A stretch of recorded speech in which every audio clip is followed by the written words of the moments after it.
और अगली बड़ी खबर है भोपाल से, जहां पीएफआई पर बड़ा एक्शन लिया गया है। इंदौर में पीएफआई से जुड़े बदमाश की भोपाल में तलाश की जा रही है। बदमाश रऊफ की तलाश में भोपाल में दबिश दी गई है। एनआईए के इनपुट पर एटीएस रऊफ की तलाश में जुटी हुई है। तो शाहजहानाबाद इलाके में रह रहा था। इंदौर में रऊफ को जिला बदर किया गया था। पीएफआई पर बड़ा एक्शन लिया गया है। इंदौर में पीएफआई से जुड़े बदमाश की भोपाल में तलाश की जा रही है। तो एनआईए के इनपुट पर एटीएस रऊफ की तलाश में जुटी हुई है।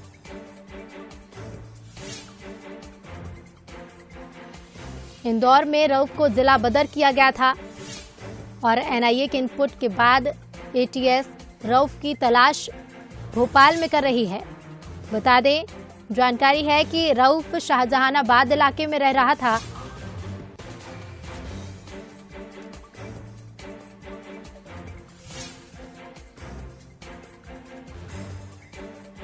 तो इंदौर में पीएफआई से जुड़े बदमाश की भोपाल में तलाश की जा रही है।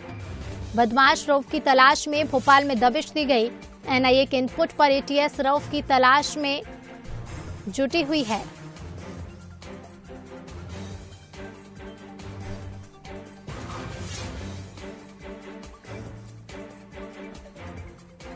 तो बता दें कि मध्य प्रदेश की पीएफआई प्रमुख को गिरफ्तार कर लिया गया। अब तक कुल 4 गिरफ्तारियां हो चुकी हैं। एनआईए की टीम इंदौर के पीएफआई ऑफिस पर भी पहुंची, वहां भी कार्रवाई की गई। जहां कम्युनिटी डेवलपमेंट सेंटर के नाम पर ऑफिस संचालित हो रहा था, वहां भी कार्रवाई की गई। टीम पहुंची और अब भोपाल से अपडेट आपको बता रहे हैं। पीएफआई से जुड़े बदमाश की भोपाल में तलाश की जा रही है। और ज्यादा जानकारी के साथ संवाददाता आकर्ष शर्मा जुड़ गए हैं। आकर्ष, क्या कुछ जानकारी, अभी क्या अपडेट इस मामले को लेकर?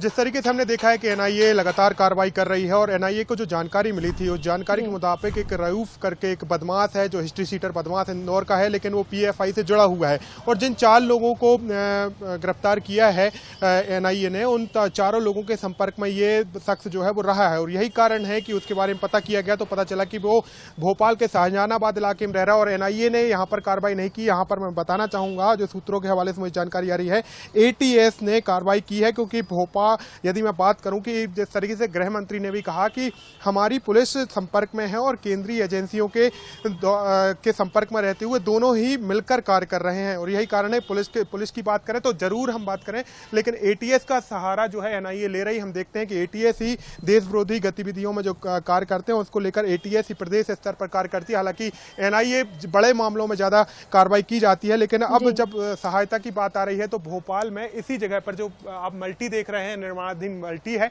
और इसमें आपको एक पार्टी का जो लोगो दिख रहा है एसडीपीआई, ये जो पार्टी है बताया जा रहा है कि जो पॉपुलर फ्रंट ऑफ इंडिया जो है उससे जुड़े हुए लोग इसमें भी संपर्क में हैं। और यही कारण है कि बताया जा रहा है ये जो पार्टी है उस संगठन जो फ्रंट है उससे जुड़ा हुआ बताया जाता है। और यही कारण है कि इस जो बिल्डिंग है, इस बिल्डिंग में जो है एटीएस ने जो है छापेमार कार्रवाई की थी। हालांकि आप देख रहे हैं कि पूरी बिल्डिंग लॉक है, क्योंकि बदमाश है हिस्ट्री शीटर। और यही कारण है कि वो इस तरीके के मकान ही देखते हैं जहां पर ज्यादा लोग नहीं रह रहे हों। और यही कारण है कि इस तरीके से जो निर्माणाधीन बिल्डिंग में वो छुपा हो सकता था। अलग अलग इलाकों में इसी तरीके से भोपाल में छापेमार कार्रवाई की गई थी एटीएस के द्वारा, जो बदमाश रऊफ है। और हालांकि अब हम कह सकते हैं कि जो रऊफ की गिरफ्तारी होगी तो उससे कई बार पूछताछ की जाएंगी कि आखिर वो किस तरीके से जो 4 लोग हैं उनके संपर्क में था या फिर वो भी टेरर फंडिंग में शामिल था।